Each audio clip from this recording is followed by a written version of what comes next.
icyo gihe naremeye barantwara mfungirwa ahantu bita Rurindo kuri sitasiyo ya polisi, ariko bari babanje kuncisha kuri sitasiyo ya ribu Ishyorongi. Nyuma yaho noneho banzana ku rukiko rw'ibanze rwa Mbogo, bankatira igifungo cy'amezi 5 n'iminsi 29. Igifungo cy'amezi 5 n'iminsi 29 cyagisobanuye byinshi.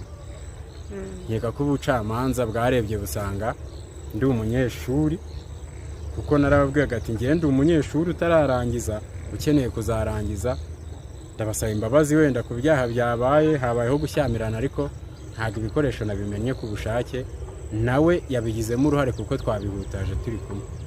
Icyo gihe nkeka ko nk'abantu bashyira mu gaciro bararebye babona ko nkwiye guhabwa igifungo kitageze ku mezi 6 nk'umuntu ufite intego yo kuzasubira ku ishuri.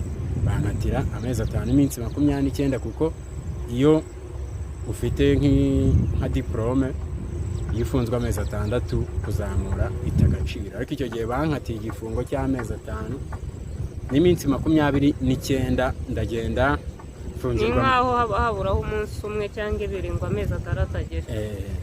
Icyo gihe bamfungiye muri gereza ya Miyove mu karere ka Gicumbi, amezi 5 n'iminsi 29 arangiye ndarekurwa. Ariko mbere yuko ndekurwa nkiri muri gereza nakiriye nk'ubutumwa cyangwa se nka convocation ingaragariza ko